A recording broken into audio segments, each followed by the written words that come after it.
Hey everybody, welcome back to the CNC with Dave show. We're going to talk about routers and spindles and all that kind of stuff tonight, as well as take whatever questions you might have about anything in general. I'm going to go through, we've got pretty much a full panel tonight. I'm going to start off with the introductions, and we'll start over there on my right with Mr. Carter. Hey everybody, my name is Trevor Carter. You can find me on YouTube, Instagram, Facebook, all that fun stuff under Trevor's Woodshop. Thanks for having me, Dave. All right, thanks for being here, Trevor. And also, Trevor's been posting some pictures of his Gatton CNC build on Facebook, so it looks like you're coming along pretty good there. I'm coming really good. I think I'm about ready for lead screws and stepper motors. Sweet. Okay, good. She'll soon be singing. All right, that's good. Next, we have all the way from New Zealand, Mr. Pasquale. Thanks for having us, Dave. My name's Peter Pasquale. You'll find me on Facebook, YouTube, and probably other things as well under the name of CNC Nuts. And I'm just in the process of installing a spindle on my machine. Awesome, awesome. That it looks kind of familiar. Yes. Next, we have for the first time ever on the show, we've got Mr. Nick Wiegand from Run CNC fame. So Nick, you want to introduce yourself? Tell folks where they can find you. Hi, my name is Nick Wiegand. My YouTube channel is runcnc.tv. It's I stole the logo from somebody who stole the logo, so I can't take credit for making it, but I'm using it. So I'm on Instagram, Facebook, Twitter, all that fun stuff. So thanks for letting me have you. Thanks for letting me be here. Okay, thanks for joining us tonight, Nick. Next, we got Mr. Mertzke. Mike Mertzke. You can find me most active on probably Facebook and Instagram, but you can find all the links to all my social medias over at mertzkecustomwoodworking.com. Thanks for having me, Dave. Thanks for being here, Mike. Let's see who we got next. We've got Mr. CNCer. Hey, what's up, guys? Mike CNCer. You can find me on Facebook and YouTube under Wood Chips. Thanks for having me, Dave. Thanks for being here, Michael. Next, Mr. Lindsay. Hey, good evening, everyone. My name is Mark Lindsay, and you can find me here on Facebook down in the comments section as Mark Lindsay. I'm also real active over on Facebook and too many groups to count. I did sign up for Twitter, so I'm tweeting everywhere. And I'm on Instagram, all of this under the name Mark Lindsay CNC. And I'm getting real active over in the community forum. If you don't know what I'm talking about, I'll put a link over in the chat, and Dave has a link in the description box of this video. Come on over and check out the new community forum. We got a lot of great people over there. Thank you for having me, Dave. All right, thanks for being here, Mark. Next, Mr. Lopez. Hi guys, Juan Lopez from Dallas, Texas. You can find me here on YouTube under G-Code 1 Design. Thanks for having me, Dave. All right, thanks for being here, Juan. And finally, on the far left here, Mr. Blakesley. I'm Jerry Blakesley. You can find me just about anywhere under Jerry's Machines. And thanks for having me, Dave. Thanks for being here, Jerry. And if you haven't, you hadn't been in the cave, I guess, to not see that awesome lathe that Jerry's working on. He's been posting a lot of pics on Facebook. That thing is some kind of bad, I'm telling you. Can't wait to see that thing going. I got 2 new videos I hope to have out this week. Yeah, cool. All right, I got a few things I want to talk about real quick before we get started talking about routers and spindles. One, I got a bone to pick with Juan Lopez. You know, he posts all those dirty pictures of guitars and stuff on Facebook. So this happened this week. Oh, yeah. You'll probably be seeing some upcoming videos of guitar body on the CNC. Couldn't help myself, Juan. It's all your fault. Oh, sweet. We'll have races because I'm about to start on mine too. Okay, well, you probably beat me because I'm not going to get in any hurry, but I'll try to work it in between running kits and all the other stuff I run. I hear you. That's awesome. Also, I had some visitors in the shop this week. Yesterday, as a matter of fact, Barry and his daughter Haley came out to get the 50-cent tour of the Garage Work CNC and Gatton CNC. So shout out to those guys. I don't know if they're over there in the chat or not. They might be. Let's see. Also, John has posted some awesome pictures of his. I guess it's kind of a Gatton CNC, but it's a heavily modified Gatton CNC. He's got like a rack and pinion on the X and stuff. He posted some, or actually posted a video. I think it was his first cut doing the Roadrunner thing. So congratulations to Jeff to get his going. Let's see what else we got. Also, I mentioned last week, and I want to give a shout out again to Jack down at Heinz Technology, sent me this Masso controller.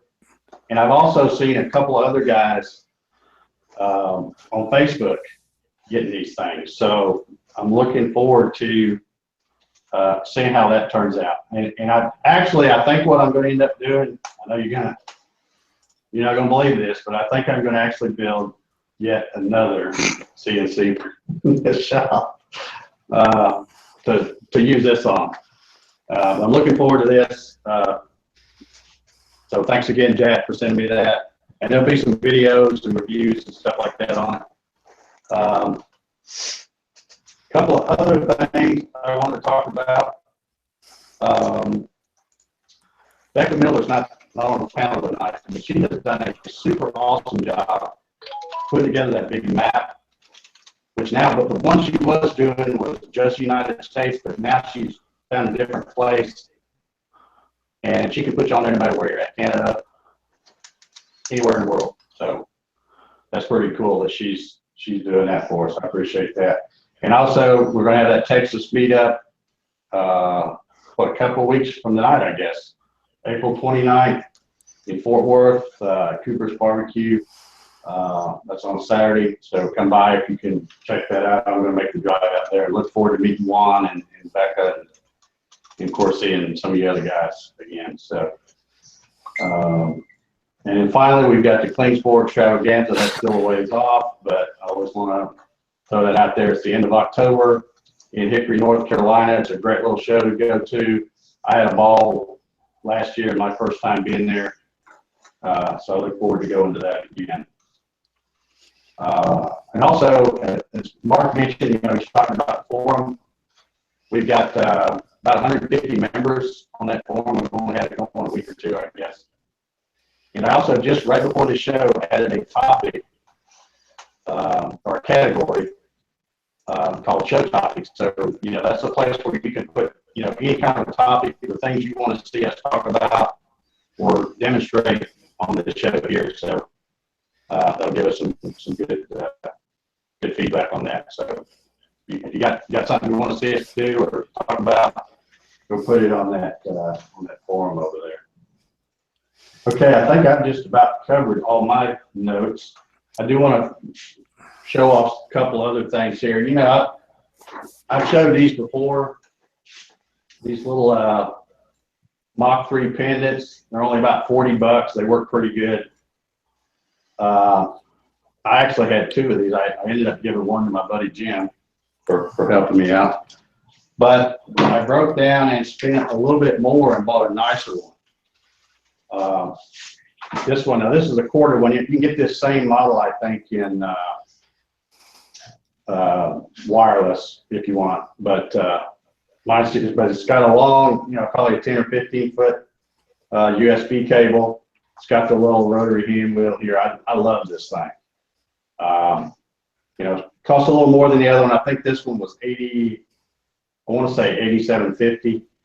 But if you're looking for a good pendant, like I said, both these are good. This was about $40. This one I think was about $87.50 if I remember right. And I have links to both of these in the show description if anybody wants to check them out. But the cool thing I like about this, You can't see this, but it's got magnets on the back of it, so I can just stick it to my steel frame. And of course, that'll work awesome with the garage work since it's steel. So anyway, just want to show that. And I guess we'll get right into our topic. Unless anybody else got anything they want to throw out there before we get started talking. A couple of things. First, your audio is cutting in and out, and folks, there's nothing he can do about it. That's his internet connection. So you guys that are refreshing your YouTube page, that's not going to do much anything. It's Dave's internet connection. Yeah, I've got the hardwire right here, so if it's messing up, it's because my neighbors are streaming Netflix or something. Who knows what? You know, I live at the end of the cul-de-sac, so I probably just get whatever's left over whenever everybody else doesn't use up. So I apologize if it's breaking up. A little bit.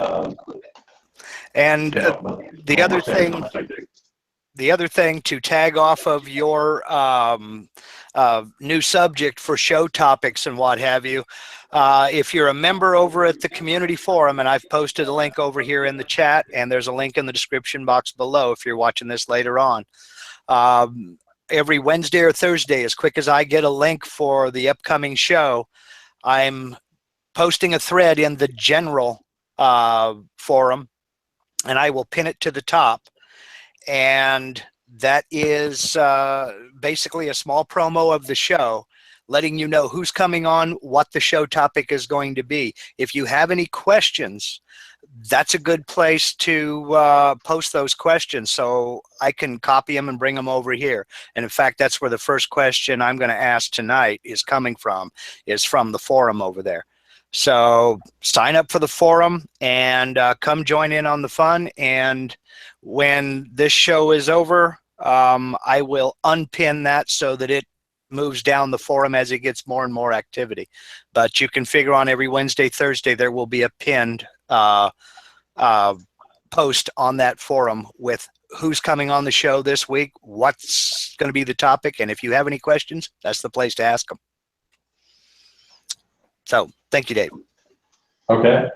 Okay, we're going to get started, I guess, talking about routers and spindles and the pros and cons. And if I get breaking up too bad, somebody just flag me down and I'll shut up and let somebody else talk, because it's really annoying. I know when I go back and watch the videos when somebody's breaking up, it's like, oh man, it's crazy. So hopefully this will. I don't guess Rocky's chewing on the cable in there. I don't guess so. Anyway, I've got a few examples of some stuff. I'm going to switch cameras here.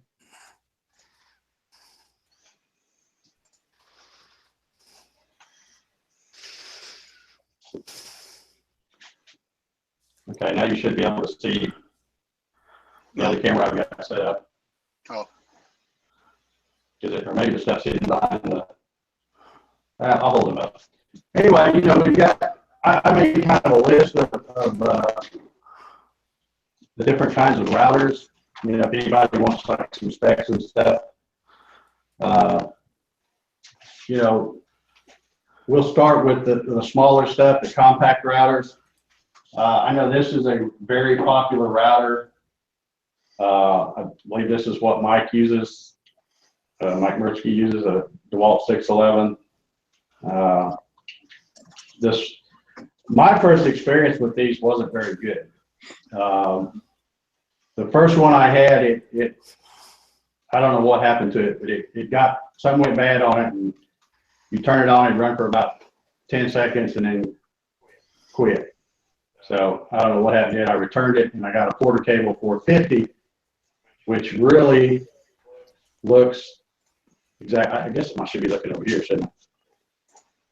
Really looks just like this, except it's black. And the only difference is the Porter Cable 450 doesn't have the variable speed like the DeWalt 611. But basically, they're pretty much the same router. They all have 1 1/4 horsepower, up to about 27,000 RPM.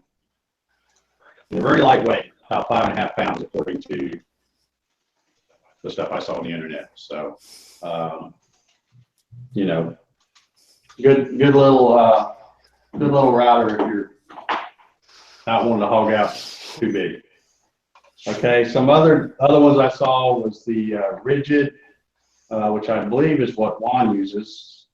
I'm not sure if it's the same model number. I saw an R241. It's around 5.8 pounds. The Bosch Colt's another one. I think it's got like 1 horsepower. And it's a little beefier. Look at the things I saw said it weighed 8 pounds.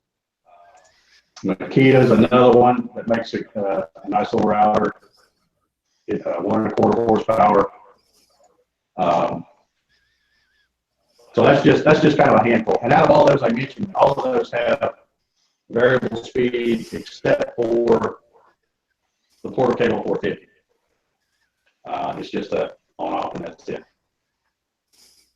As far as full-size routers, and if anybody has any questions or wants to talk about something that's long, feel free to interrupt me. Full-size routers, anybody that's been following me for any length of time at all knows that I'm a really big fan of Porter Cable. This is their 690, and I have probably 4 of these different places. I tell you what, this is bugging me. I'm gonna switch that camera back because I keep looking over here.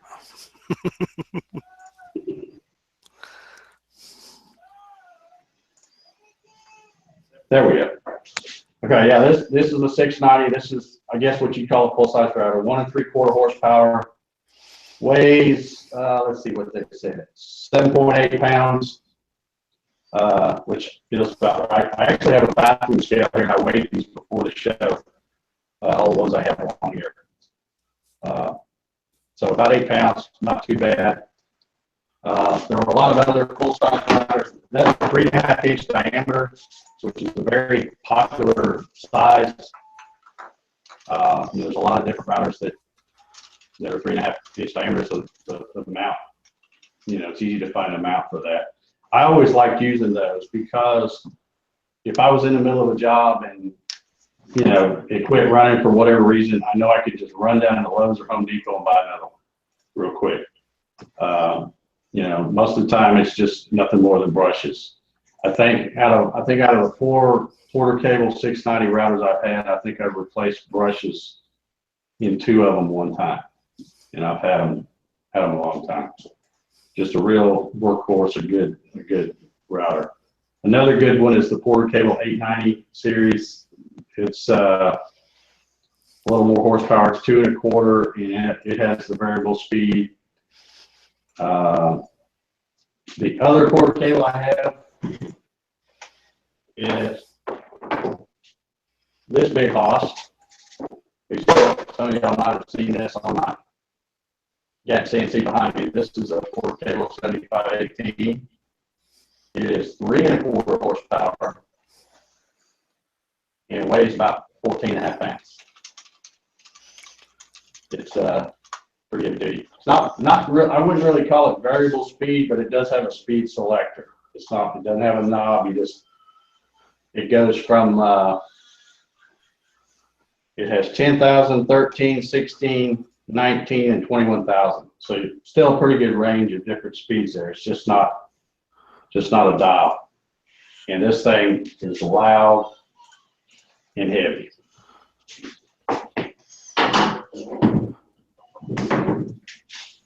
And of course, some other full-size routers that I listed. I see somebody over there in the chat as it's scrolling up. They're already mentioning some of these. The Bosch 1617 EV, 2 1/4 horsepower. Makita, that's one that's 2 1/4 horsepower. Hitachi, I believe, if I remember right, I read that theirs was the quietest router around. And if I'm not mistaken, I think that's what they use on the digital wood carver machines.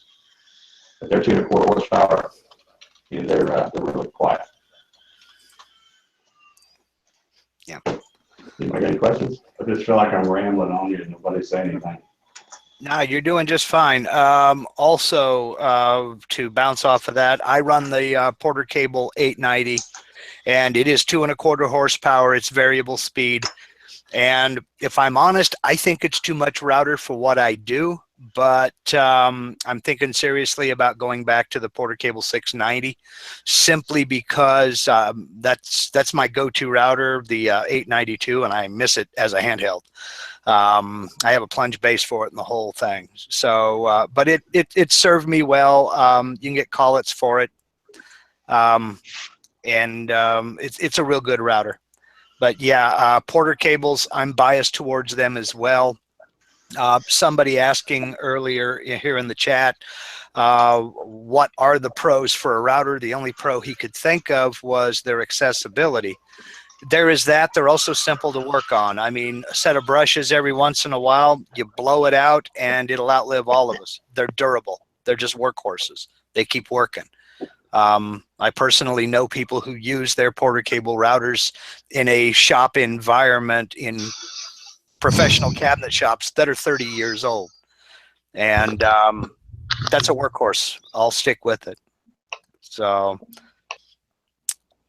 Yeah, as I sit here and watch the chat scroll up, I see a lot of DeWalt 611, some Bosch, what is it, 1617.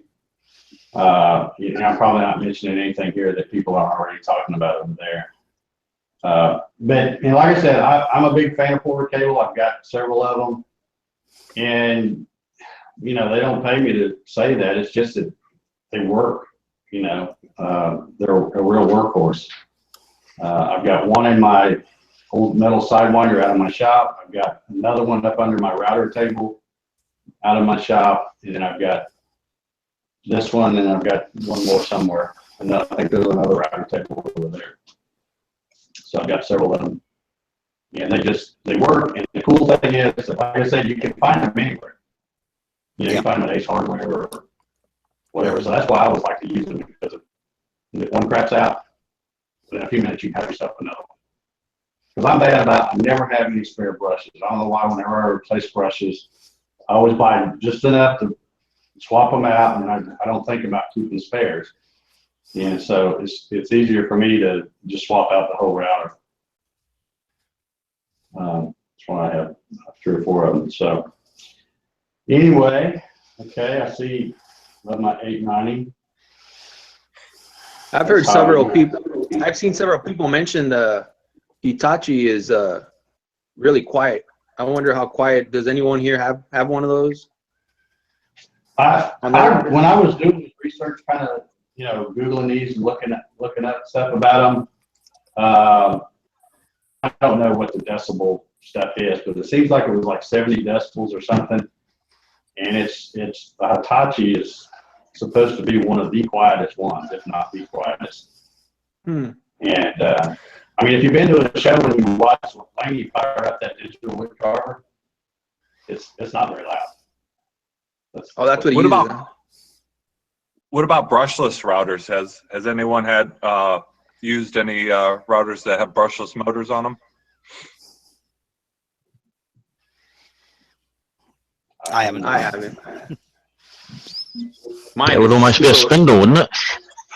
I have the little rigid, and that little rigid router is super loud, but it's a workhorse, but it's super loud. They're making routers now, a lot more tools with brushless motors, so just curious. I use the DeWalt 611, and I always keep an extra spare set of brushes on, and it takes literally maybe 2 minutes to swap out. One of the problems in New Zealand, and I think Australia might be the same, is you can't buy the router with the cylindrical body like you guys get over in the States. Here they're all plunge routers and not overly suitable for mounting, or at least not easy to mount on a CNC machine. That's why up until now I've been using a really old router that I was able to buy, which is about 40 years old now, maybe more. Yeah, cylindrical routers are just impossible to get here in New Zealand. Wow. Yeah, that's one good thing about here, because all of these that I've shown, like these are the slope of the wall, because I believe that's like 2.72 inches. The 690 that I mentioned is 3.5, very popular size. And this big one here, the 7518, it's 4.25. But like I said, the cool thing is they're all round, nice and smooth, so it's not hard to fab them out for these things. Yeah, the only round router-like thing you can get in New Zealand is a laminate trimmer. They're around, which is what I started off on. But yeah, as full-size routers, I'm afraid not. Yeah. What about the What's the cordless ones reason that just for run the? Oh, sorry, Mike. Go ahead. No, I was just asking. I'm curious to know why routers aren't available like that. Not sure. It just seems to be the way it is in this country. Plunge router is the way people go. I've heard the same in the UK and on the European continent as well. So it's not just Australia and New Zealand. I've heard the complaint from folks I know in the UK or on the continental Europe. I suppose manufacturers expect routers to be used as routers, and a plunge router is probably more useful than a fixed one that go on a fixed base, like you guys use. I'm wondering if it has anything to do with safety, because I think over in Europe, there's like, you can't get Can't get dado blades over there. Yeah, you can't get dado blades over there, and we're just reckless over here in the U.S. I guess. Anything goes. So, I finally got the answer on dado blades. I finally got the answer on dado blades. If anybody's really interested, I'll bring it up at the end of the show, but it has to do with how fast the saw slows down. Yep. Okay. All right. I don't see any questions over there. Well, I do have a question from over on the community forum, if you're ready for a question. Okay, sure. Okay. This is from, this is his username, not mine. He calls himself Stupid Ryan. And his question is, when choosing a router, what are some good product points to look at? I know that Dave has used his Porter cable for a long time. If there was a variable speed version, would that work better? Let's see, is variable speed a needed feature, or are people just making more work for themselves looking for a variable speed router? I say it is a needed feature for CNC. Okay. You say it is a needed feature? Yes, is a needed feature. Just, think about if you're going HDPE versus Pine. You want your speeds different. Yeah. Yeah, I think to me the biggest problem is a lot of these variable speed routers, even when you slow them all the way down as slow as they'll go, they're still way too fast for some materials. I agree with that. I don't know. I've always used the 690 most of the time, because I found that when I am using a router with a variable speed, I usually forget it's got it, and I don't really change it much. Just kind of run it. So, but I can see where, depending on what your material is, it would be good to have a variable speed. Again, getting back to Ryan, I think I see Orion Ballard in the chat. I believe that's who. That's it. That's him. Yes. I'm going to say Stupid Ryan, but I think that's who it is. I think that's his name. It is. But you have to kind of look at what kind of work you're going to be doing, I guess, because it may be, if you're just going to be doing a lot of light engraving work, you really don't need a big old honking router, Yeah, if you're not doing a bunch of profile cuts or a bunch of other stuff, just if you're doing more V-bitting, the 611 or so palm router would be perfect. Yeah. But I think Dave brought up a point. Go ahead, Mike. I was just gonna say, I think you brought up a good point. That's something that a lot of people I don't think realize at first is, even with the variable speed routers, yes, it does give you some control, and I have adjusted mine depending on the material, but it doesn't slow it down slow enough. So even if you crank that thing all the way down, it could definitely go a lot slower. So what do you do in that kind of case?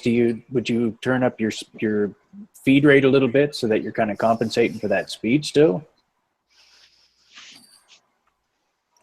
Yeah, I always try to play around with my feed rate or how much depth of cut as much as possible. Maybe take a little bit less bite out. It's either or. It's by chip load. But yes, that would help.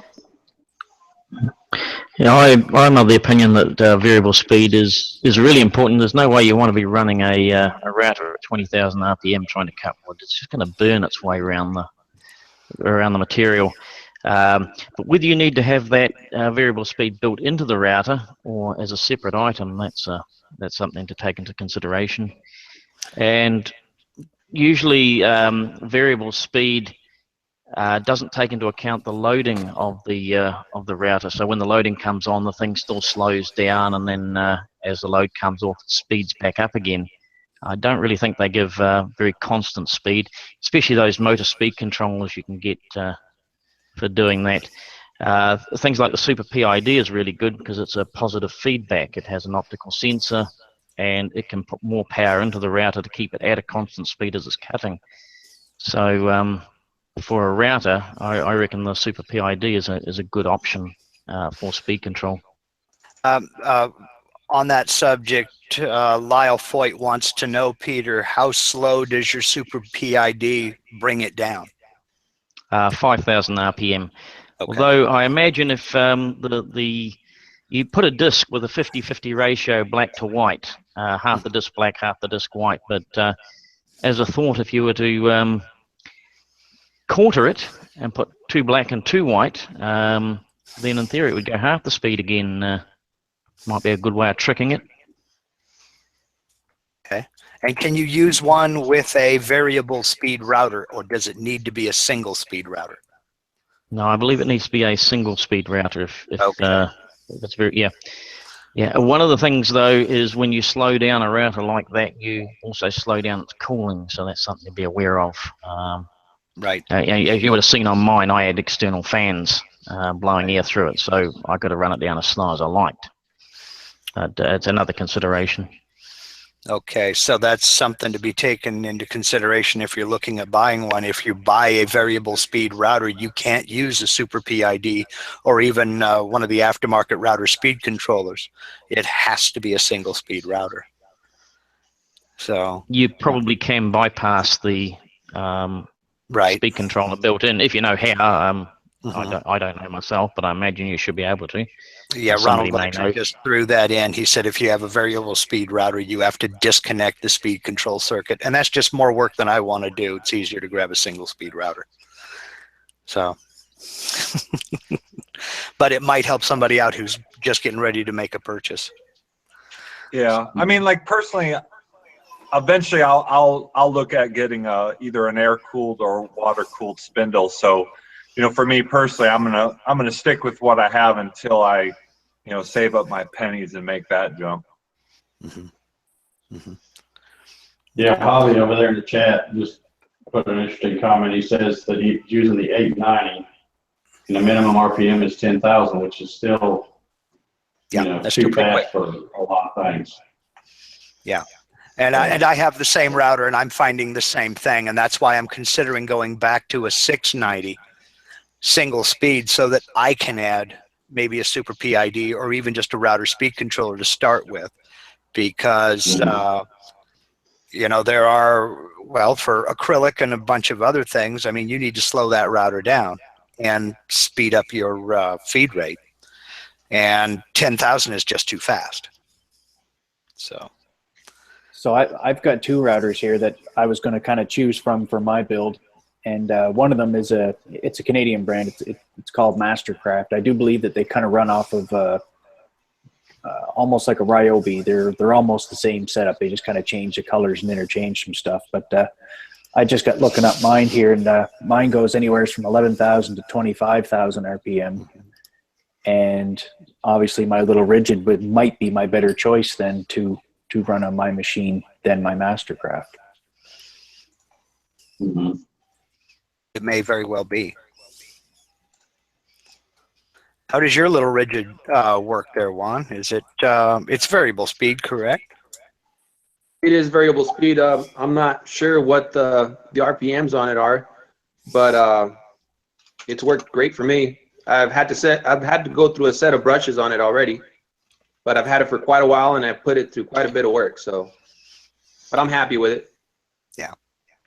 Yeah. When I saw your post that it had died with the brushes, I wasn't surprised because I know how many hours you put on that thing. You use sure a lot, so it was about due. Right. But still, I mean, that thing's impressive. I got to say that you've put that puppy through almost constant use. I just looked it up, Mark. It's or actually, sorry, Juan. It's running anywhere between 20 to 30,000 RPM. Right on. So she's up there. Wow. Yeah. That there would be why it's so loud. I noticed the same thing with my little one.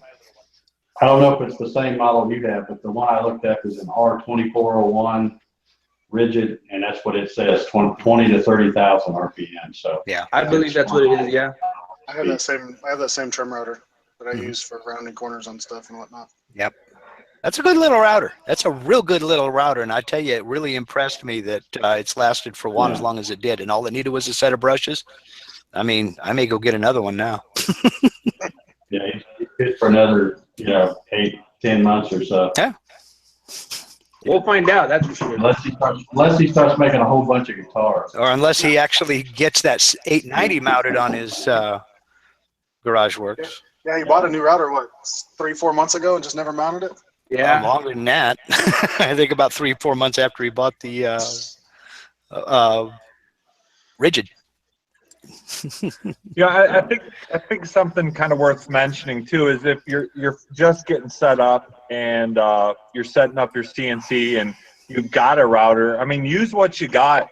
At least at first, and then you can kind of play around with it and learn.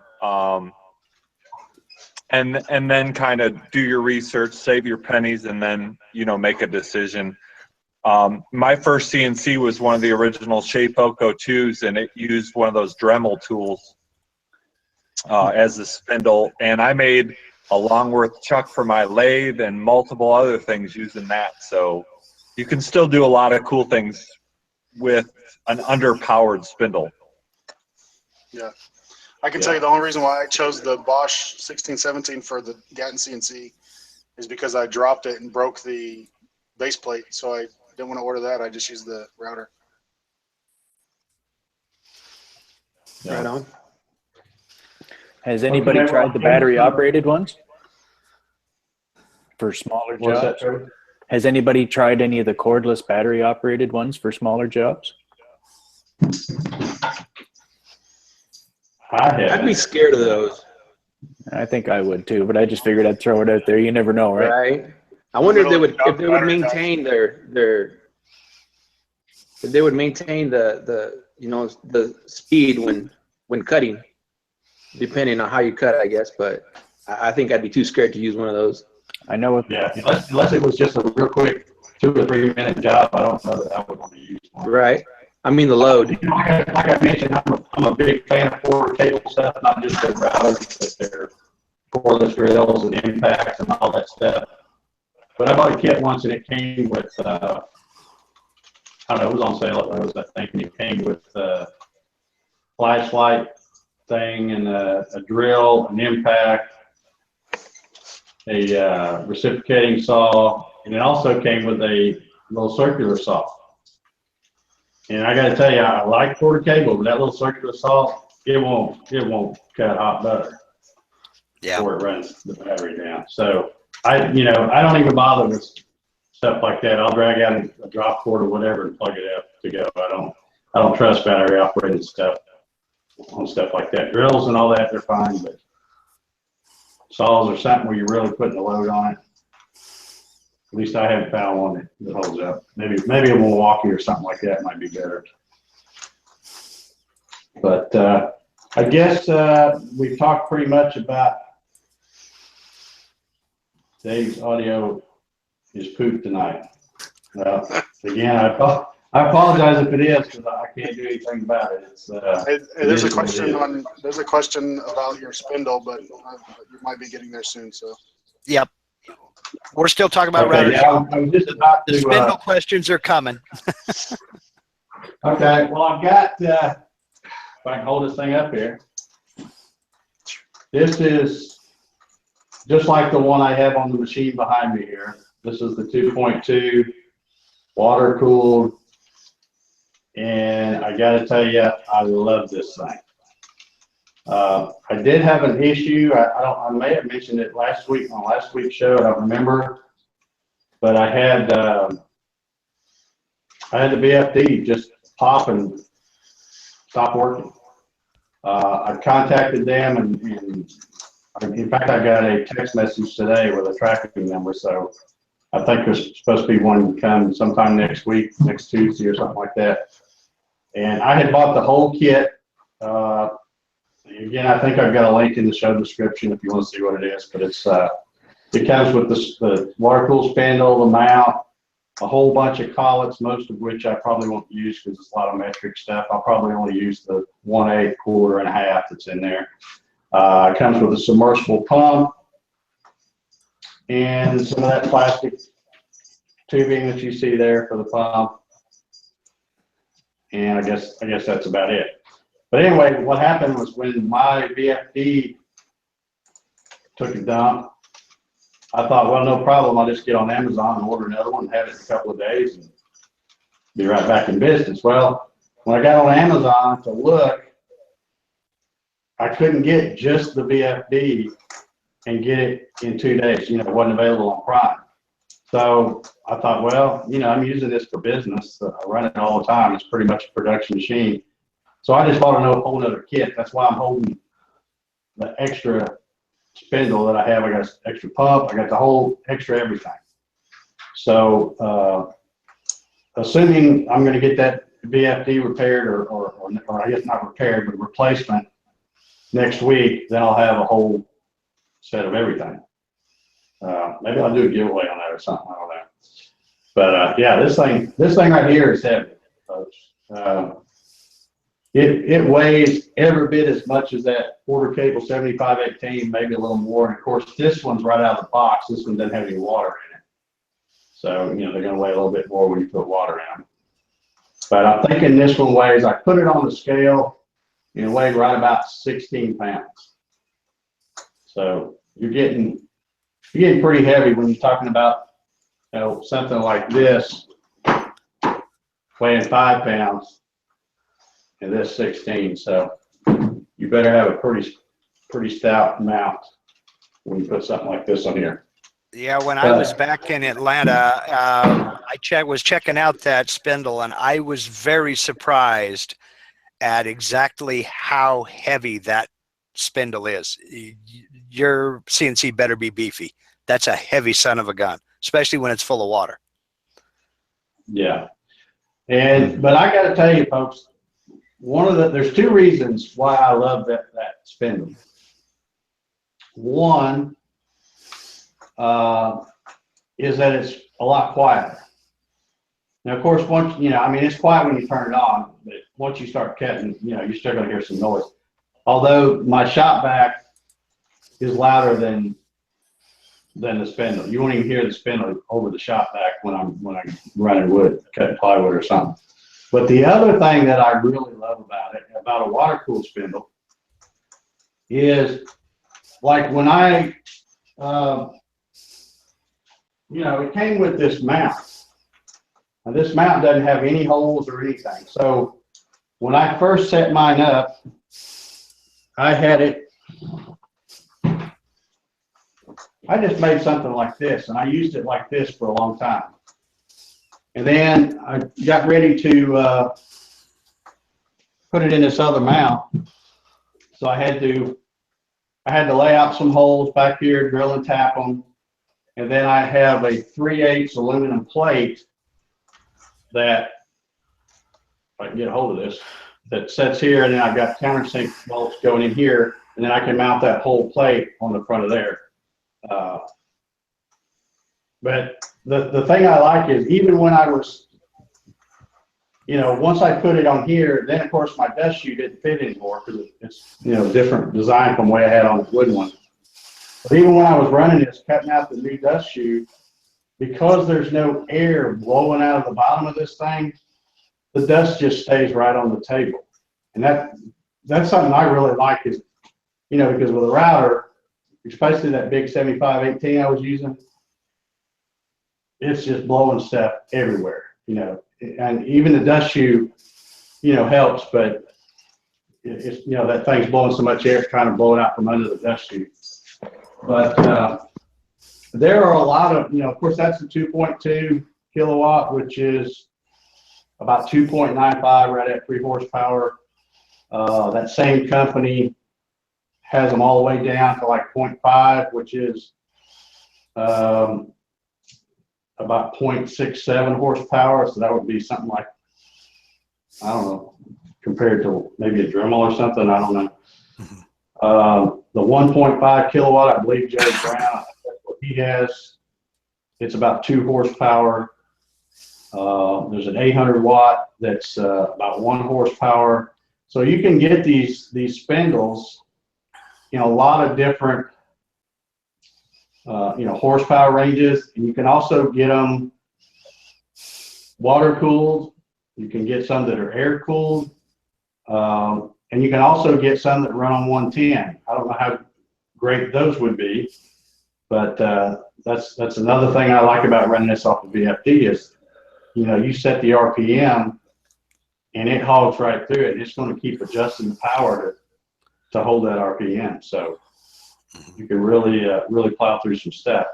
But like I said, that sucker's heavy. So Peter, I wanted to ask you, because I was looking when you were talking a while ago, I was looking beside you there. Yours is air cooled, I believe, is it not?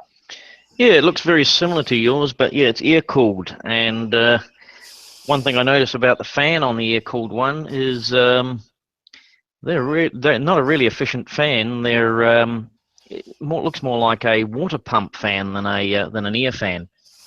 So you actually do have to keep the RPM up on those here a lot more than you do on water cooled. I think you can take yours down to basically nothing, whereas I'm just leaving this about 6,000 at the moment. I'll might take it a little bit lower, but not too low, because the airflow really drops off.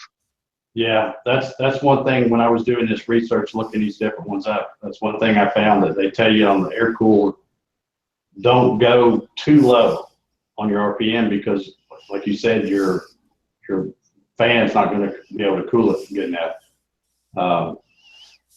One thing I've noticed since I made my my other mount, or you know, put the other mount on there, and the you know, got that aluminum plate, that kind of also acts like a big heat sink.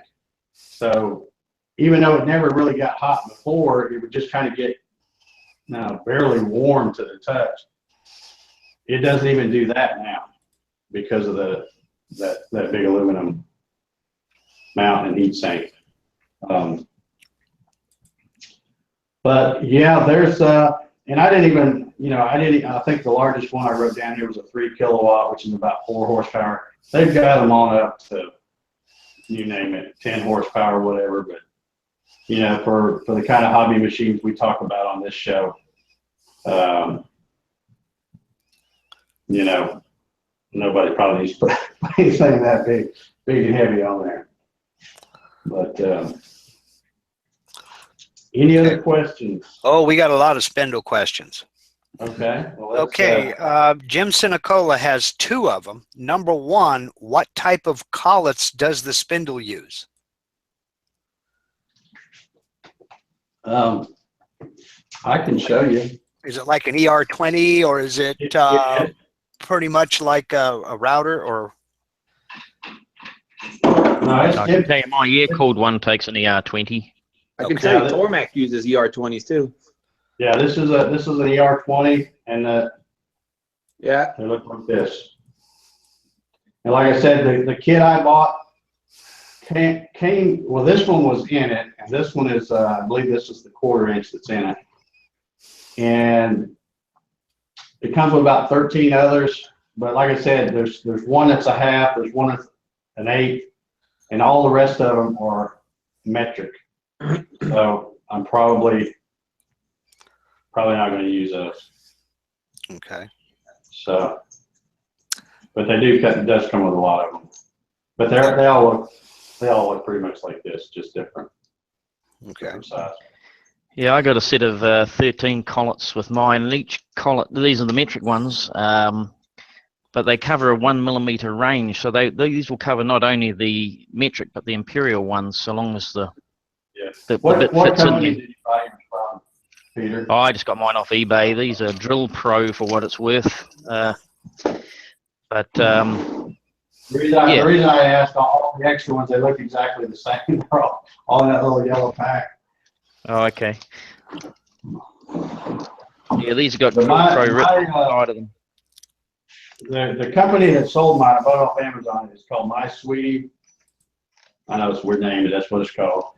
And the name is Hunyang or something, Huanyang. You know, and after looking around, because when I first saw Jerry Brown get his, and it kind of got me thinking about one. So when I started looking around, of course, you know, like everybody, I go to YouTube and start looking, and saw tons of them on there. And I'm thinking, well, you know, nobody's talking too bad about them, so they must be fairly reliable. So, you know, I'm hoping that that first VFD that went bad, I'm hoping that was just a hiccup. My electrician guy seems to think that it might have something to do with me being on the end of a cul-de-sac and I'm on the end of the line. You know, maybe there was, I don't know, spike or something. But he has added, if you can see right there is my VFD, and then right over here is a bigger box. He added a what do you call them? Line reactor. Is it a load line reactor? conditioner, line reactor. They call them about 2 or 3 different things, but it's a big old thing that is supposed to be kind of like protection from it. So now you can't see all the way back there. Well, maybe I can hold this up. If you look there, you can see that board. House, like a whole house. That first, if I can get my finger going the right way, and I can't do this, wherever it is, that first gray box, that little one, there's a contact breaker in there. And the way it was set up, you flip a switch right here, where it says VFD, and that would trip that contact breaker, and then it would power up the 220 outlets back there that run my submersible pump and the VFD. And now, since he's added that line reactor, when I flip that switch, it trips the contact breaker, goes up through there, and then back down to the 220 outlets. So hopefully I'll be protected now and I won't have any more problems, I hope. I ran it pretty much all day. Well, no, I didn't run it yesterday. Ran it a little bit yesterday and ran it pretty much all day today without any issues. So, but yeah, the spindles are really cool. Especially the water cooled ones, because like I said, they're so quiet and you don't have all that air blowing out. So I'm a big fan. And because I use this machine pretty much for production, it was pretty much a no-brainer for me to do that. Now, having said that, you know, we're talking about pros and cons. If I had been, fortunately, I had several kits run up ahead when that thing went out, so it wasn't a big deal. But if I had been swamped and really needed that to run, I would have had to take it off, put the quarter cable 7518 back on there. So that's one of the cons, I guess, of having something like that is if something goes wrong, you know, not everybody's going to have a whole nother kit on the shelf in stock, you know, because they're just kind of pricey. So you may have, you know, have some wait time getting it repaired or whatever, or it's a big pain in the butt to switch it out. And I got to tell you, I'm so spoiled with the spindle that I didn't want to put that quarter cable 7518 back on and have it blow that dust everywhere. I'm so spoiled by having the, you know, my little dust shoe works pretty good, and of course there's no air blowing it, so I'm really spoiled there. So, Okay. any other questions? Oh yeah, a whole bunch of them. Okay. Ryan Ballard wants to Get know. on it here. Ryan Ballard wants to know: did you have to beef up the gantry due to the extra weight of that water-cooled spindle? No. And it was funny because Barry Wilson, who was here yesterday, we were talking about that. I see pictures all the time, people posting on Facebook. Let me move the camera around so you can see it. And I'll walk around here. If y'all can still hear me.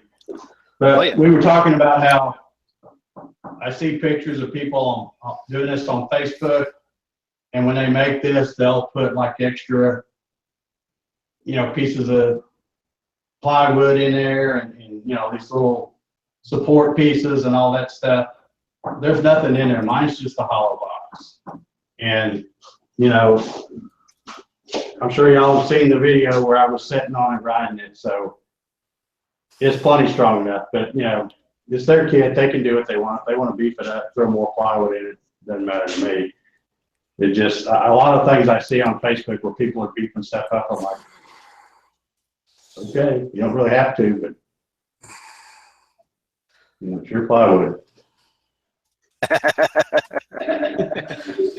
Okay. I guess on every show I should put the link to that video of me riding that thing. Yep. Because I'll have to watch it on video. I'm not going to do it again. Well, that's not a team player attitude. And at least not unless I'm drinking something stronger than water. No, Should do it okay. live on video. Okay, Nathan Longfellow wants to know, would like to know more about the load reactor. Looking at adding a reactor to my spindle before I finish wiring it, and I'm seeing a bunch of conflicting info on load reactor versus line reactors. Man, I should have got the number. Hold on, maybe I'll look on this other computer here. I was doing a Facebook Live about a week or so ago and talking about that thing going out. And David Pugh, I don't know if he's in the chat or not, but if he is, David, please speak up. Because he sent me a link, and I'm trying to remember the thing. It was,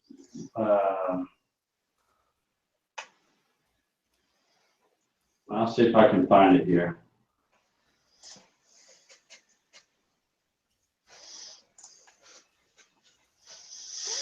But anyway, in the meantime, I had talked to Jim, my electrician guy, and it turns out that,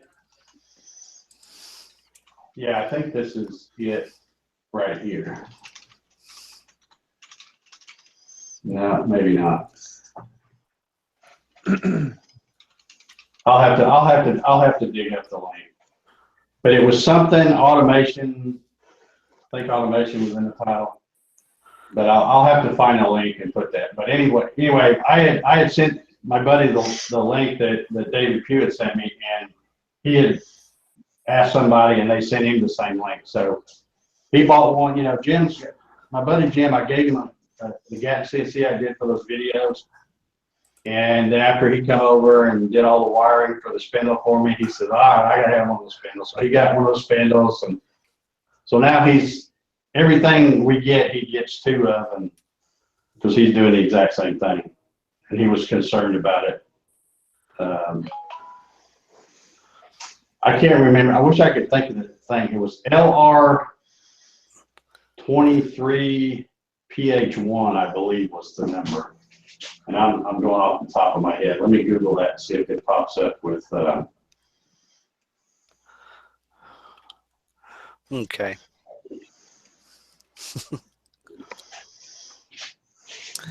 All right. Jim Sinicola also wants to know, can the spindle be controlled by Mach 3? Yes. What kind of speeds do you get out of that, Dave? Like low and high? Well, you get mine will run 0 to 24,000.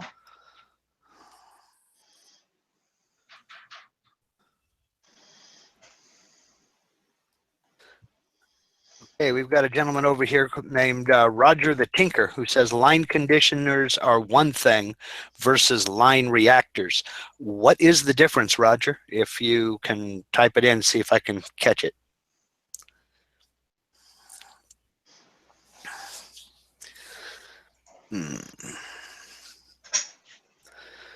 So. Okay, Automation Direct, I think is the company. I knew I'd find it if I looked long enough. Yeah, Okay. that's it. It's an AC line reactor. Okay. And if you'll hold on 1 second, I can give you the exact part number that we got here for that.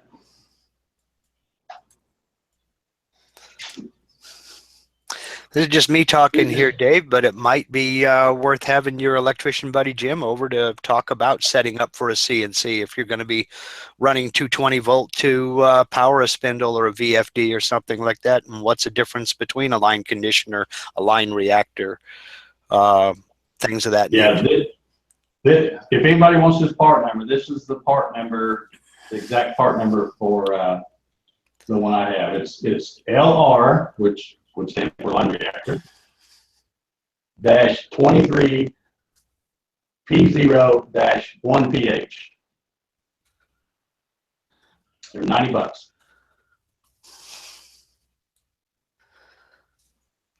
Okay. So it's 230 volts AC, 3 horsepower, 1 phase, 3% impedance input side only. I just put that over in the chat. That's the exact thing that's in that big red box back there.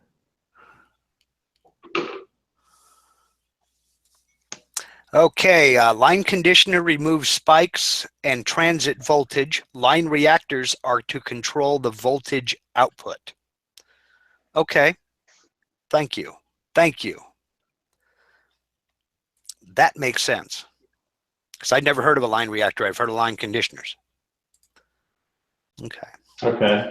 Okay. I'll be the first one to tell you, I'm not an electronic guy or an electrician guy. I just know it'll shock the shit out of you. I get my buddy Jim to do all that. Anything over 110, I ain't messing with. It bites back. Yeah. Yeah. Let's see. How many? It's a funny story about my buddy Jim. He'll kill me if he knows I was telling this, but he's an electrician.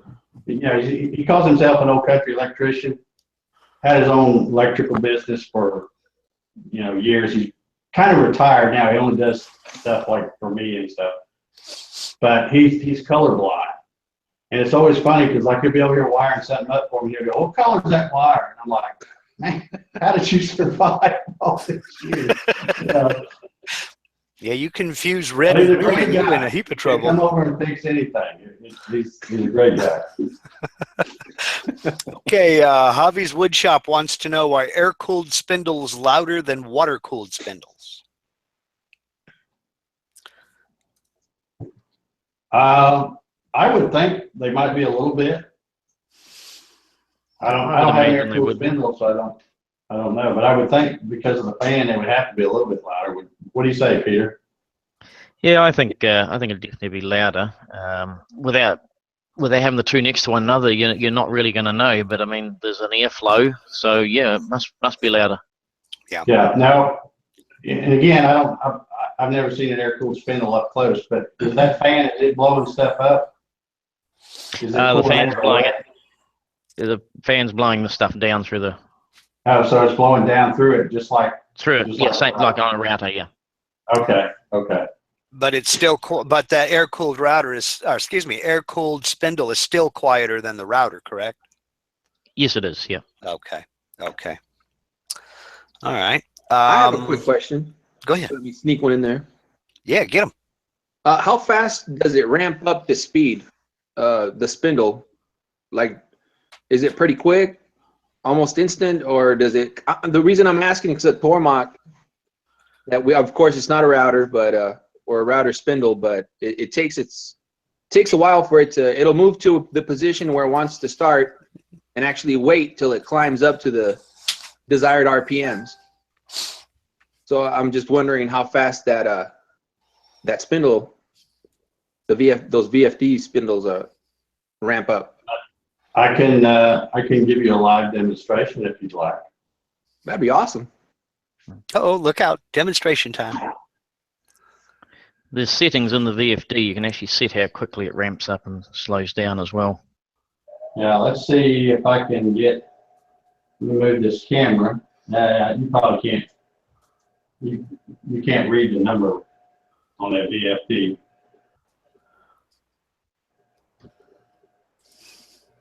But I'll go, I have mine set, there's parameters you set up for that. I think the default is 2.5 seconds.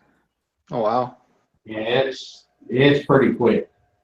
Cool. And you can also set it to stop, the deceleration time.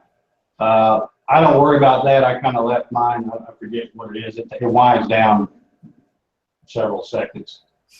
But I know you're not going to be able to read that number, but I'll hit it and you'll be able to hear it.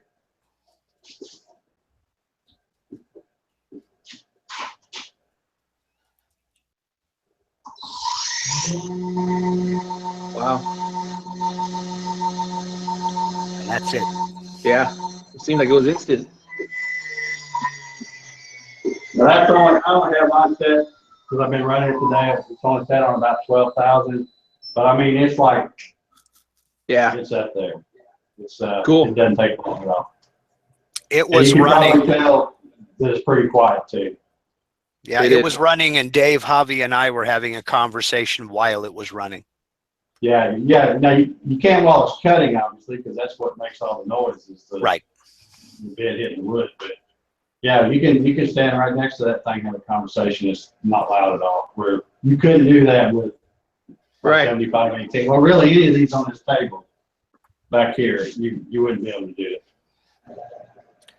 Now, to give Peter a plug, his latest video, he actually got out there with his cell phone with a decibel meter and hit CNC Nuts YouTube channel, and he checked the sound, the noise level out of his router and then out of his air-cooled spindle.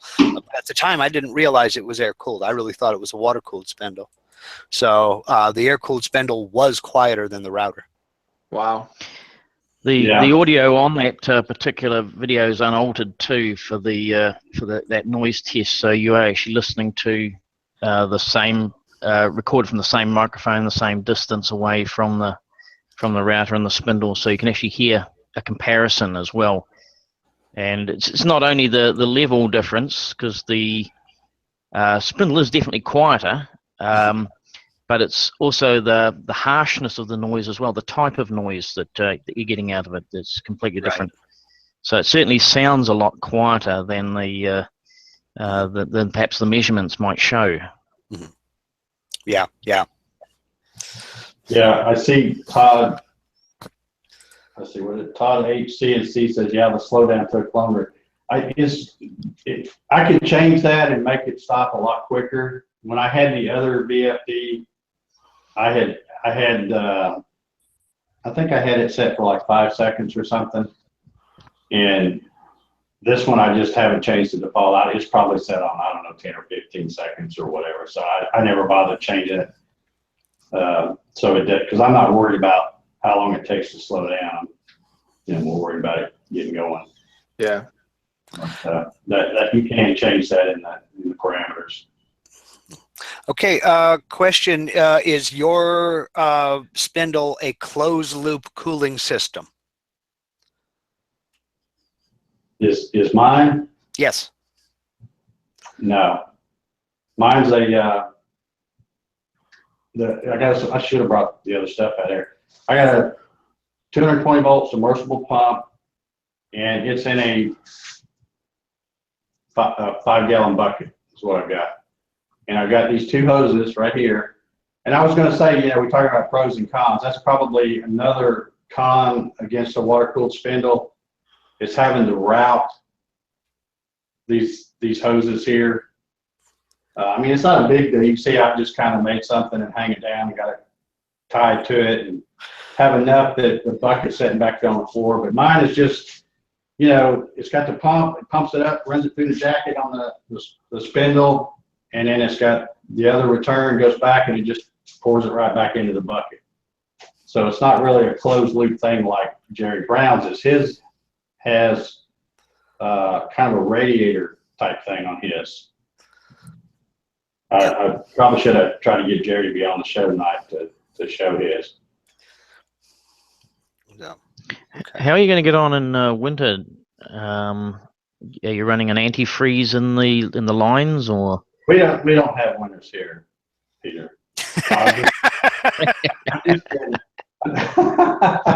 Well, I tell you what, I did have to go. Let me go show. Dave's in the American South, Peter. They break out coats when it gets below 70 Fahrenheit. Yeah. So This is right. Not long after I got that spindle, we had a cold snap, and it was supposed to get down to about 25 degrees Fahrenheit. ooh. So I thought, well, it's probably not going to freeze, but man, I sure don't want to come out here and find that thing frozen, split the side of the spindle or something. So I went and got this, and it's just some RV marine antifreeze. And you can see I poured probably not even half of that in that 5-gallon bucket. Yep. But yeah, I don't think I'm probably gonna have to worry about it freezing as much as I am, the real heat when summertime gets here. But like I said, since it's all on that aluminum mount, that aluminum plate, that acts like a kind of a heat sink. Yeah. So I don't think it's going to be too bad. And I've got. I mentioned this before. Old redneck method of cooling. If I do feel it starting to get warm, I've got an old milk jug in my freezer full of ice. So I just cut it open and put that big chunk of ice in the bucket. Should be good. Okay. Lyle Foyt made a comment over here. He says, I would run that antifreeze all the time to prevent calcium buildup in the spindle. Yeah, and that's a good point, because you'll get crud and stuff if you just run straight water through it. But again, Jerry Brown bought some kind of little bottle. I can't remember what it is for his. But again, he's got the radiator closed loop deal. Yeah. But yeah, I'll probably keep. That's why I only poured half of it in. Whenever I change the water periodically, I'll add more to it. Okay, Javi's Woodshop wants to know, Dave, aside from that fluke board issue with your VFD, how reliable is the spindle? How's the power, speed controls? What do you think your ideal speed, feed, and cut rate for 3/4 inch ply? How's it comparing to the router? Well, I'd really like to use it a little bit longer before I really brag on it too much. I do. I mean, I love it a whole lot better than using that router. Like I said, the router had all that air coming through it, blowing the stuff everywhere. With this, I cut a little deeper per pass. I don't really cut that much faster as far as inches per minute. I haven't really, tried to do that too much. I just cut deeper, which cuts my cycle time down on those kits. But I'll reserve judgment until I've had it a little longer to, as far as reliability. I haven't had a problem with the spindle, with the VFD that went bad, so I'm still using the same spindle I have. I've only had it for 2 months, maybe 3 months, something like that. Okay, Javi just said he noticed you put the VFD on the wall. Did you make that call because of the risk of ruining the VFD with the external switch? Just curious. No, before I had built a little plywood box, and it was mounted on the back of the machine, and it had had a big fan on it, so it's not like it was going to get hot or anything like that. The reason I moved it to the wall, there's two reasons actually. One is when I get ready to wire up for the 485, RJ 485, I think it is. You can't, when it was in that box, I had, like I said, it's down about waist high. All the labels for all those little terminals, you had to about stand on your head to see them. So I thought, well, that was a bad move, putting way down there. And then after all this, I really figured out that it probably doesn't need to be in its own separate little box with cooling and all. It's going to be fine like that. So I mounted it, and if you look, if I go stand over here next to it, if you can see me, you can see it's pretty high. And that way, when I pull this cover off, it's real easy to get to all these terminals to make other connections. And the other thing is my buddy Jim, my electrician buddy Jim that I talk so much about, he's about 9'7" or something like that. He's ridiculously tall. So every time he comes over here to work, I mean, he's like, so I said, okay, Jim, we're going to mount it high enough where I can look up under and see those terminals, and it'd be easier for you to work on too. So that's one reason why it's pretty high on the wall. Okay. Yeah, I went the opposite way. I just finished mounting mine, and I put it down low. And you're right about those terminals. You cannot see them at all. I have to take the VFD. You don't really think about that until you get it mounted down there. No. Mind you, you shouldn't be fiddling with it that much either. Yeah. Now, Jim, when he did his, I think he's probably going to change it because he's ended up doing everything that I do. He's just let me do it first, get through the learning curve. But he actually mounted his VFD on just a couple of pieces of plywood, and he's kind of got it angled. It sits right next to his computer. So when he turns it on, the little knob to adjust the speed is right there. It's pretty nice, but he'll probably end up moving it to a wall somewhere once he gets the speed control through Mach 3. Because once I get that done, he'll want to do it too. So. Yeah, Todd H. CNC just said you need to get to that knob to be able to turn it off in a hurry. So, and he also wants to know, Dave, did you use any shielded cable running it to the spindle? Yes. Yes? Okay. It's all 16.4, I think is what it is. Okay. Okay. And those are all of the spindle questions that I have, unless I missed a bunch. Okay. I noticed you were manually turning yours on there, Dave. What's that, Peter? I noticed you were manually turning yours, the spindle on from the VFD. Do you have it set up to run from Mach 3 at all? Or? Well, I'm glad you brought that up.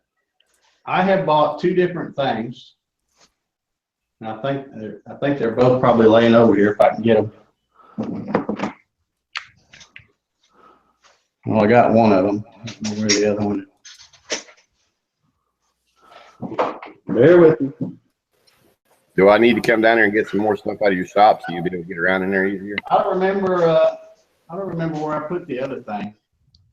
But I bought two things. One, I bought one of these things, and I have fooled around with it off and on for 2 days, and I cannot get my computer to communicate with the VFD. So there's and I know it's not this thing. I think it's either something I'm doing, or I don't know what I did with that other little thing. But anyway, another thing I got is it looks almost like a thumb drive, and it's just got a couple of terminals there. I got one of those too, and I couldn't get that to work either. So I don't know. It's probably something I'm doing, but I haven't. You know, and my problem is I don't have a whole lot of time to fool around with it because, like I said, I run this for production. So I'll go, okay, well, let me take a little break and fool around with it a little bit. And if it doesn't work, I'm like, yeah, I got to get it going. So I just set all the parameters back and go back to running it the other way. But yeah, I've just been fiddling around with mine, trying to get it set up, and I finally managed to get it to stop and start from likes of Mach 3 or UC CNC. And I've got it under the speed under the control of that as well, although I can't seem to match the speed up as yet with the speeds are wildly inaccurate. But I can ramp them up and slow them down, so I'm sure it's just something. I still haven't got around to cutting anything with it yet. Because I can't even get the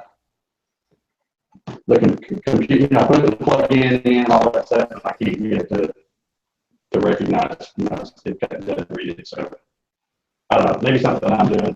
Like I said, I'm not a computer guy or an electronic guy, so I just hook it up and try to go by the directions, and if it doesn't work, I don't know what to do. So. But I'll keep playing with it. Javi says I got plenty of stuff. I got to tell you, Javi, I felt a whole lot better about myself after watching your video of your shop tour. I hope to shout, I am never going to complain about not having enough room again. Yeah, because, you know, those of you that, you know, obviously there's a bunch of you that haven't ever been here, but there's a few of you guys that have been here at my house and stuff. And, you know, I'm a single guy. It's just me and Rocky live here. So, you know, some guys, you know, they'll have like a basement or maybe a shop or something. You know, that's their man cave. My whole house is my man cave. So I've got, you know, well, you can ask Mark. The room he stayed in has an X-carve leaning up against the wall. Yeah, he had an X-carve leaning up against the wall. I shared the room with something from I did remove the extra lumber that I had stored in it. Yeah, it wasn't on the bed. It was leaning against the wall. Yeah, I mean, in my dining room, I've been here in this house 10 years, and I still don't have a dining room table. I got plans to build a trestle farm table, but I haven't ever built it yet. But I use that kind of like storage for, you know, there might be garage work CNC parts laying in there. There's bubble wrap. There's, you know, boxes, you know, the boxes I used to ship the kits. There's all kinds of stuff. So my house is like way different than anybody else's house. But I got to say, after watching Javi's video, I'm like, man, I thought I had a lot of crap. I ain't got nothing. And yes, it is crap. That's collectibles, rare and precious. Remember that. Yeah. All right. Yeah. Oh, and by the way, Javi, big shout out to you again. I'm standing on the fatigue match that you sent me the other day. Thank you very much. Got a nice big, I don't know what this is, it's probably about a 4x6 section of fatigue mats. It's kind of all hooked together, you know. So very nice, thank you. Becca Miller, I was bragging on you earlier. See her over there in the chat. Yeah, she was wondering if you had mentioned the Texas meetup yet. I did. We can talk about it again. It's going to be in 2 weeks from tonight. Cooper's Barbecue, Fort Worth, Texas. Looking forward to, yeah, I know Becca's got, you know, something to have her on, so I was going to let her talk about it. She has got with Fast Cap, and they've donated some prizes and stuff, and I'm going to be bringing a bunch of t-shirts and hats.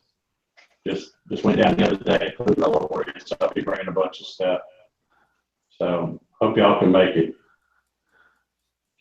Should be fun. Okay, Lyle Foyt wants to know, are you going to have the show when you're at that Texas meetup? Will there be a show that night? I don't know. I doubt it because, you know, you guys griping about my audio tonight and I'm hardwired here. Most of the time you go to a hotel, I've never found a hotel that's got decent Wi-Fi. So I'll take my, you know, I take my laptop everywhere I go just because I, you know, I still got to take care of business even though I'm not at home. So. And y'all, Dave does need a vacation every once in a while. He's only missed one so far since starting, I believe. Haven't you, That's Dave? right. Is it one? I was thinking it was two. Maybe it is one. I think we planned on two. I think I planned on not doing one New Year's Eve, and then we did one anyway. Yep. Yeah. But yeah, this is our 49th show, I think. Yeah, this is number 49. I'll try. I mean, you know, if there's anywhere I can go where I can get a decent connection, we can try it. Yeah.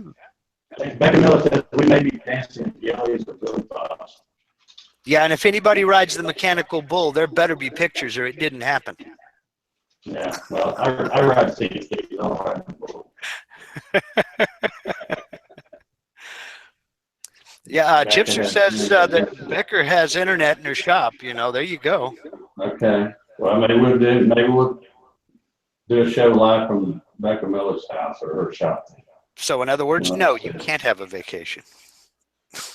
Yeah. What is that, hobby? We love hearing your sweet Dulcet voice, no matter how distorted it is. Yeah. Yeah. You're Well, a I sick. apologize. Like I said, you know, the internet connection, it is what it is. So I don't have anything else going, and it's dropping out. You're a sick man, Javi. Mike has a worse connection than you because he's been bouncing in and out of here for the last 20 minutes. Yeah, well, I figure I've got one at least as good as him because he's in a hotel, probably crappy Wi-Fi. So, anyway, before we go tonight, let's see, I had some other things I wanted to make sure I mention. I want to thank all my panel guys here, joining Jerry, Juan, Mark, Michael Chipser, Michael Murtsky, Peter Pasquale, Trevor Carter, and Nick Wiegand, which we have talked a little bit. I want to get him back on the show and spotlight him. Relatively new YouTube channel, I think. Yeah, I started putting videos up in December. Okay, yeah, you're still pretty new. But we need to get him some more subscribers, get him some more people watching his channel. And also, I wanted to have him on here because when I watched the video where he did the state of Georgia, that retirement plaque, it was very cool. They had all the counties and stuff on there. And I saw that he had an ox build. Is that right? Yeah, I have an open builds ox that I built. Yep. Yeah. So we haven't had anybody on the show with one of those. So I always try to find something. Every time I find somebody that's got a different CNC that we haven't had on there, I want to have you on and talk about it. And, cool. You know. I have a question about spindles. Are there any non-220 volt, water cooled spindles?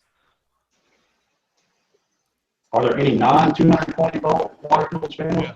I think so. I think so. In fact, I believe there was because I put some notes out here when I was looking. I put 1.5 and I put out to the side 110 because I noticed some of them were 110 and some of them were 220. And I believe that one was water cooled. Okay. I'm not sure. So if they're building a smaller machine to take to festivals and show and maker fair, stuff like that. So if I can make a machine with a lot quieter spindle, that'd be the key. Oh yeah. That's a good point. Yeah, they show the 1.5 on the My Sweetie. It's a water cooled 110. Okay, cool. Yeah. And I remember I didn't put prices down here because I was hoping nobody would ask me about prices because I never like to say prices because if somebody watches this video 5 years from now and they go, well, it's a lot more now. Yeah. So I just have to look up to find the price on there. But anyway, I guess here again we're Yeah, about 3 minutes over. That's about par for the course in the best. About average. Yeah. So, yeah, they're dropping off here now. So I want to thank everybody for watching the panel. I want to thank everybody for tuning in tonight and watching. Again, you know, if you can make it to the Texas meetup or the Clean Sport Extravaganza in Hickory, North Carolina in October, come on out and say hey. And also check out the forum. And definitely go over there and let me know what you want to see, you know, what you want us to talk about on the show. That's a good place to put your suggestions where you get them all there in one place. So anyway, I guess that's going to do it. Anybody else got anything you want to say before we go? Only that there is a link in the description to this video to everybody on the panel, everybody who's been on the panel, everybody who's been a guest on the CNC with Dave show. Check them out. Subscribe to all of them. Thank you. Yeah, the list keeps getting longer and longer because I don't ever take anybody off. So Nick, you're on the list. You'll be on there from now on. So, that's right. Yay. All right, guys. I guess we're going to sign off. Everybody have a great Easter weekend. Everybody be safe out there, and we'll talk to y'all later. Thanks for watching. Bye, y'all. See ya. See ya. Good evening.